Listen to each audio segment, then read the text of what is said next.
We went to Centralia, a ghost town. I went with Mom and Pop looking for answers. We met a faith healer seeking solace. I bought a tape recorder to capture stories, played cassettes. But Pop refused war stories, recorded Mom's tales of her tragic family loss. Haven't listened since that emotional day. Tears flowed uncontrollably from our eyes. That moment is etched deep inside me. I'll show it to you.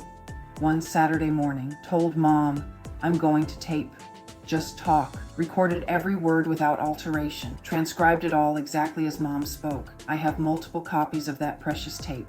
It's our family's testament engraved in sound. Mouth, of course, but nothing else. You could read Dutch, but so you could read. I couldn't read English, and then we learned it quite fast, 2 or 3 months. Mom said by the end of 2 months we were fluent. That's you have to be. You're totally immersed. And you were really still the right age. Yes. It was, And tell about your names. Oh, I think the we school should board. pause and start another one, so they're not. Where were we? About the names. Oh, the school board came to visit our parents, and they said, well, these children have to have American names. So they named me Tina and Billy Wilma. And those were our Americans' names. Throughout school? And it held? You know, But I mean, well, so at school, first through fourth was in one room. When I went to the other room to fifth grade, which by the way was Marv Vanderpool. Wow. Yeah, I thought, who was Ben Cucci telling us what our name should be? And then a policeman on the beat came, and he could speak some German, and Pop, of course, could speak some German from all the years of German occupation. And he went and got his buddy on the police force who could speak German better and connected. They arranged for us to have some food and stay in a hotel. Oh, nice. And it was hot dogs. The garlic. And us and hot dogs didn't get along at all. But anyway, I still don't eat hot dogs. Anyway, and then we walked around. We saw Rockefeller Center, and they were ice skating. Do you remember that? Because it made us feel... I mean, I'd learned to ice skate behind a chair in Holland already. We did that, you know. And here, they were ice skating. We had to go bathroom, so you go to the bathroom. Oh, but you needed a dime. We didn't have dimes.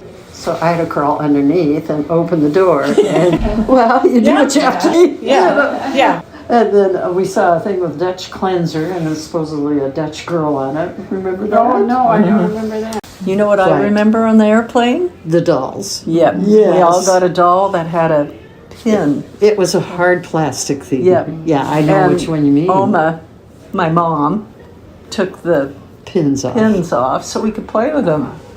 And there was a folder with all kinds of paper stuff, and they said we could take that, and then we forgot it. Yes, I remember that. We played with that the whole time with all that paper stuff. And that sounds trivial, but even several years later, Mom and Pop went with Aunt Lyda and Uncle Hank to Seattle for a day of shopping. And they came back, and they had a tablet of paper for each of us. It was huge, special. A tablet of paper. Do you remember that? We'd never had a tablet, you know? It was huge. Just a tablet of paper. But anyway. Oh, and the immigration. So what happened to get this rolling was Uncle Hank Vanderpool, Pop's first cousin, was a positive. And she took 22 pills A day. She had a brown, those brown bottles that medicines come in, and 22. And I don't know how many. So she'd have to have days for the Furland Sanatorium, and back in the 50s they didn't watch the radiation, and she thinks that's why she had breast cancer at about 70 years old. They said it's cancer. She says, I don't have a family. And Oma, I love to tell her, you would smile. She always figured things out with Pop too, and she says, I think it's all those X-rays, all those years.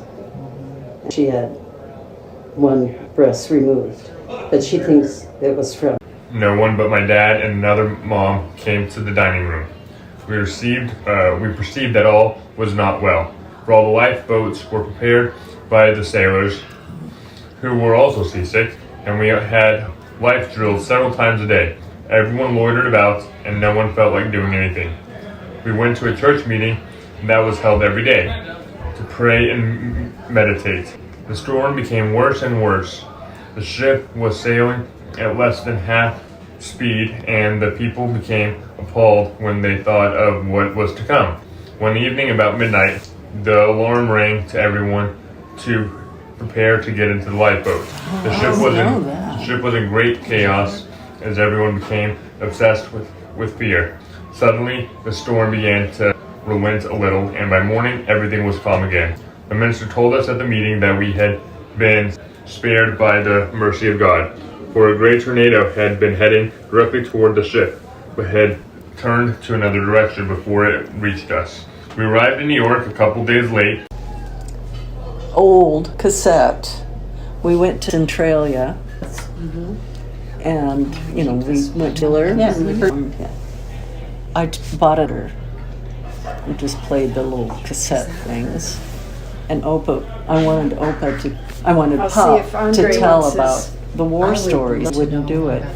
But I have a tape Is of that- Mom telling the stories of her and Yeah, it is sister Oma. Is it? and brother dying. Really? And I mean, I've never listened to it since because we cried and I cried. know this is Billy and me. But I have that. Where is it?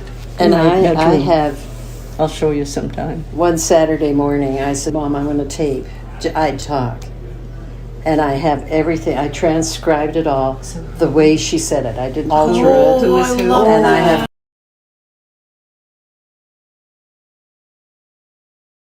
We went to Centralia, a ghost town. I went with Mom and Pop looking for answers. We met a faith healer seeking solace. I bought a tape recorder to capture stories, played cassettes.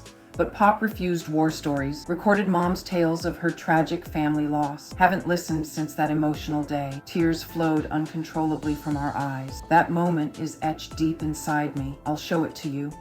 One Saturday morning, told Mom, I'm going to tape. Just talk. Recorded every word without alteration. Transcribed it all exactly as Mom spoke. I have multiple copies of that precious tape. It's our family's testament engraved in sound.